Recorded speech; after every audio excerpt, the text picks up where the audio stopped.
हम हिंदुस्तान के शेर हैं। हमारे बाबा दादों ने जो कुर्बानी देकर इस महफिल को संभाला है, ये हिंदुस्तान को आजाद कराइए, ये इतिहास गवाह है। हम संविधान के दायरे में बोल रहे हैं कि जितना तुम्हारा हक है उतना कुछ भी नहीं चाहिए, मंत्री भी नहीं चाहिए, कुछ भी नहीं चाहिए। हमें 6 सीट दे दो और हमें शामिल कर लो और तुम मुख्यमंत्री बन जाओ। सिर्फ हिमाचल के मान लेने के तुम दर्जे के मौका दे देना, यहाँ हॉस्पिटल खोल देना, यहाँ कॉलेज बना देना, यहाँ से बेरोजगारी दूर कर देना, यहाँ से जनता का जो भुखमरी है उसको दूर कर देना, हाईवे बना देना, पुल बना देना, और जो हमारे लड़के दर दर भटक कर बाहर जाते हैं कमाने के लिए, पढ़ने के लिए, उसको आप हिमाचल में मान लेने के भैया कॉलेज बना देना, हॉस्पिटल बना देना, तब ना आपको स्वागत करते। जानते थे तेजस्वी जी अगर ये पार्टी अगर आ जाती है तो हमारा 14% वाले पे खतरा पड़ जाएगी, बाकी वो पार्टी पर खतरा पड़ जाएगी। अगर आप चाहते कि हम सीएम बने बिहार के तो मुसलमानों के हक में आप जैसे 2% को डिप्टी सीएम बनाने का मौका किया और उसे 18% वाले को भी डिप्टी सीएम बनाने का मौका दिया। आज डेहरी विधानसभा में आजाद समाज पार्टी का एक कार्यक्रम था, उसमें जो कि आप जानते हैं कि आजाद समाज पार्टी की तरफ से बहुत पार्टियों का गठबंधन है, जो कि स्वामी प्रसाद मौर्य भी उसमें है और ये MIM का अध्यक्ष असदुद्दीन ओवैसी जी भी है, जो कि डेहरी विधानसभा में बहुत बड़ा नुकसान होने वाला है। अगर ये लोग जिधर भी चाह देंगे, मुस्लिम वोट भी यहाँ से कटने वाला है और जो बहुजन समाज का वोट है वो भी कटने वाला है। मैं भैया से बात करूंगा, ये कार्यक्रम से आप लोग क्या माने कि मैसेज देना चाहते हैं? MOI संकरण है, ये है विपक्ष पार्टी बोलती है कि आप लोग का ये बी पार्टी है, बीजेपी का बी पार्टी है। यही बोल बोल कर तो बीजेपी RJD ने जो मुसलमानों को गुमराह किया है। हम कैसे भी टीम है जी, जो खाने काबा में जाकर मान लेने सऊदी में हमारे मोहम्मद के शहर में हमारे और ऐसी साहब ने जब कसम खाई तो उससे बढ़कर क्या बात होती है। अगला विधानसभा में 15-20 सीटें का नुकसान हुआ था, ये क्या है? ये कैसे कह सकते हैं? RJD को नुकसान होता है तो RJD अपना कमी से नुकसान करते हैं। क्यों नहीं बोली कि मुसलमान को डिप्टी सीएम बनाया जाएगा?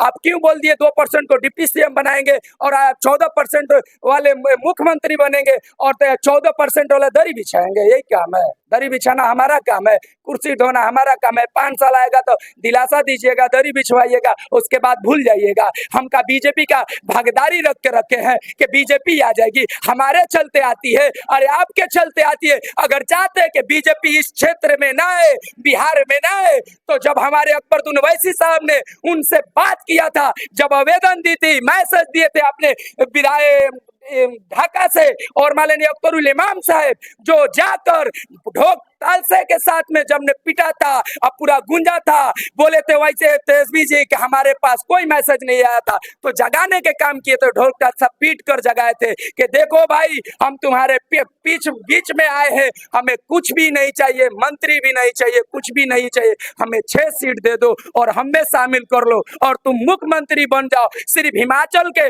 मान लेने के तुम दर्जे के मौका दे देना, यहाँ हॉस्पिटल खोल देना, यहाँ कॉलेज बना देना, यहाँ से बेरोजगारी दूर कर देना, यहाँ से जनता का जो भुखमरी है उसको दूर कर देना, हाईवे बना देना, पुल बना देना, और जो हमारे लड़के दर दर भटक कर बाहर जाते हैं कमाने के लिए, पढ़ने के लिए, उसको आप हिमाचल में मान लेने के भैया कॉलेज बना देना, हॉस्पिटल बना देना, तब ना आपको स्वागत करते।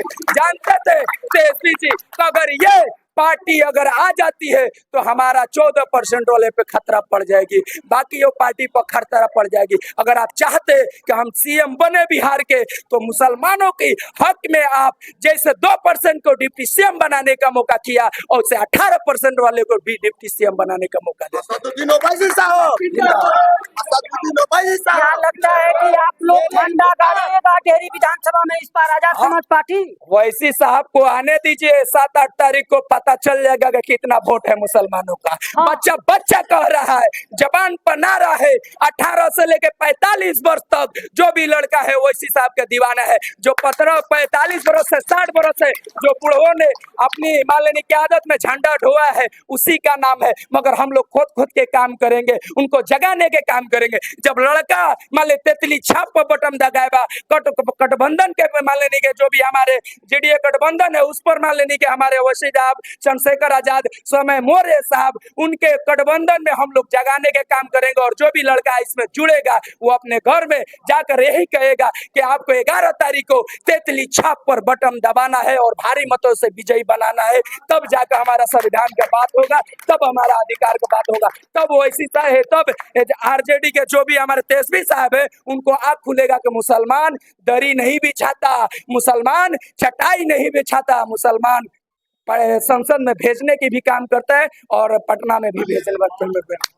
अच्छा, ये आपका 14% का क्या डर है? आप लोग 14% वाले से हम लोग का डर नहीं है, वो लोग का क्या डर है? वो 14% वाले जो डरवा रहे हैं 18% वाले को कि आप नहीं हमारे क्यादत में आते हैं तो बीजेपी आ जाएगी, आपको बेघर कर दी जाएगी, आपको पाकिस्तान भेज दिया जाएगा। ये बात छोड़िए, हम हिंदुस्तान के शेर हैं। हमारे बाबा दादों ने जो कुर्बानी देकर इस महफिल को संभाला है, ये हिंदुस्तान को आजाद कराइए, ये इतिहास गवाह है। हम संविधान के दायरे में बोल रहे हैं कि जितना तुम्हारा हक है उतना हमारा हक है। जब तुम्हारा जितना मल्लनी का हक देने के काम करेगा उतना हमारा भी हक देने का। कोई पार्टी आ जाए इस हिंदुस्तान से मुसलमान को कोई नहीं खदेड़ सकता है। मुसलमान अपने इतिहास का दौर में जाना जाता है और जो भी पार्टी आएगी और चाहती है कि मुसलमान बेघर हो जाएंगे तो घर नहीं होते। मुसलमानों का जज्बा है कि अपना पार्टी को क्याम बनाने के लिए काम करेंगे। आरजेडी बोलती है कि ओवैसी साहब वोट काटते हैं, बिहार हो या कोई भी स्टेट में जा जाकर खाली बीजेपी का सपोर्ट करते हैं वहां पर। तो भैया मेरे खाने काबा का आपको तो बोलते किया कि जो हमारे वाले खाने काबा में जाकर कसम जो खा लिया कि हम प्रूफ कसम खा लिया, पहले कसम खा लिया, उससे हमें प्रूफ और मुसलमानों को कह देना चाहिए। अरे तुम डर रहे हो कि बीजेपी आ जाएगी, तुम अपना लीडर तो चुनो, दुआ कर तो या अल्लाह मुझे रहम फरमा, मुझे के मल्लनी के इस महफिल में आवाज उठाने वाला कोई लीडर बना। तो आपके बीच बिहार में अकबरुद्दीन ओवैसी साहब आ चुके हैं, ओवैसी साहब आ चुके हैं, बेशुमार ओवैसी साहब आ चुके हैं। आप अपना क़यादत को खड़ा कीजिए, अपना हक का, अपना वोट का अधिकार दिखाइए, तब आपको पार्टी भी समझेगी कि नहीं मुसलमान का भी एक क़यादत है, 18% वाला का भी हक है। ओवैसी साहब को आने के बाद यहाँ पर जो एनडीए प्रत्याशी है, आरजेडी प्रत्याशी है, वो लोग लुप्त हो जाएंगे या वो लोग को फायदा होगा? एनडीए को कैसे फायदा होगा? एनडीए को तो आरजेडी फायदा करवा रही है, मुसलमान थोड़ी। आप लोग काहे के लिए हम लोग फायदा करवा रहे हैं? जब चाहती आरजेडी तो हम लोग को गठबंधन में शामिल कर लेती, हमारा 6 सीट दे देती। बोल रहे हैं कि आने के बाद आप लोग मुस्लिम वोट का हीरो बन जाइए। तो हीरो बनेंगे नहीं जी, 2% वाला डिप्टी सीएम का हीरो बन रहा है तो 18% वाला का डिप्टी सीएम का मौका नहीं लिया जाएगा? उसको भी गुप्त रखते ना, हम दरी बिछाएंगे, आपका वोट खाली मालेनी झंडा ढोएंगे, यही मेरा काम है। चलिए, बात करके बहुत अच्छा लगा कि हम लोग 18% केवल दरी नहीं बिछाएंगे, झंडा नहीं ढोएंगे, हम लोग का भी हक मिलना चाहिए। चलिए, काफी पब्लिक में आक्रोश है जो कि ये 18% उप मुख्यमंत्री नहीं हो सकते हैं, 2% उप मुख्यमंत्री हो सकता है। ये लोग को कहना है कि क्यों नहीं दबाकर वो लोग रखे। क्या बोलिएगा, 18% उप मुख्यमंत्री नहीं है, जो 2% है उनको अनाउंसमेंट हुआ है, उस पर आपका क्या टिप्पणी? उस पर मेरा यही ख्याल है कि मुसलमान ईमान वाला है। पहला नंबर, जो बोलता है वही कर कर दिखाता है। सिर्फ मुसलमान पूरे हिंदुस्तान का राजनीति सिर्फ मुसलमान। अच्छा, यहाँ से आप लोग का जीत होगा या जैसे पहले से आप लोग बदनाम है और असदुद्दीन ओवैसी के नाम पर कि ये लोग भी पार्टी है, वोट काटती है, यहाँ पर जीत होगा या वैसा ही होगा, वोटे कटाएगा? लोग कहते हैं, ये मैं कैसे कहूँ? लोग क्या समझते हैं मुसलमान के बारे में वो समझे, लेकिन मैं कहता हूँ कि जो पार्टियां कहती है कि मुसलमान, ओवैसी साहब हमारे वोट कटवा है, बीजेपी का बी टीम है, उन लोगों के कथनानुसार, ये मैं लोग नहीं कहा, उन लोगों ने कहा कि बी टीम है। अगला विधानसभा में काफी नुकसान भी हुआ था। नुकसान अपने आप से किए थे, 15-20 सीटें थे जिसकी हार गए थे। जी। सरकार नहीं बनी उनके वजह से। सरकार नहीं बनी इसलिए वो लोग खौफ में है, क्योंकि मुसलमान 18% है, 14% है। मेरे कहने का मतलब तेजस्वी जी के बारे में मैं कहना नहीं चाहता हूँ, लेकिन सबको आगाह करना चाहता हूँ, अपने भाइयों को कहना चाहता हूँ, मैं दूसरे के बारे में बात नहीं करूंगा, मैं अपने सिर्फ मुसलमान भाइयों की बात करूंगा। मेरे दूसरे से कोई लेना देना नहीं। हम कहते हैं कि 18% मैं हूँ, 14% वो है, तो क्यों आखिर इतना दोगलापन, क्यों दोगले वाली काम क्यों? हमको कहने का मतलब आरजेडी 163 सीटों पर लड़ रही है, उसमें हमारे तेजस्वी साहब ने 54 सीट इस पूरे बिहार में लड़ रहे हैं, जो कि 14% है। कितने सीट पर लड़ रहे हैं? 54 सीट पर। और मैं मुसलमान होकर 18% हूँ, मेरे को 18%। सिर्फ इलेक्शन आती है तो माई शब्द आता है, वोट के वक्त आती है तो माई याद आती है, MY, और उसके बाद में वाई ही हो जाता है, उसके बाद में वाई ही हो जाता है। हम अब घड़ी का पेंडुलम नहीं बनेंगे। अरे घड़ी के सुई में 3 कांटे हो जाते हैं, मिनट की, सेकंड की। यार हमको तो सेकंड वालों में भी नहीं रखा।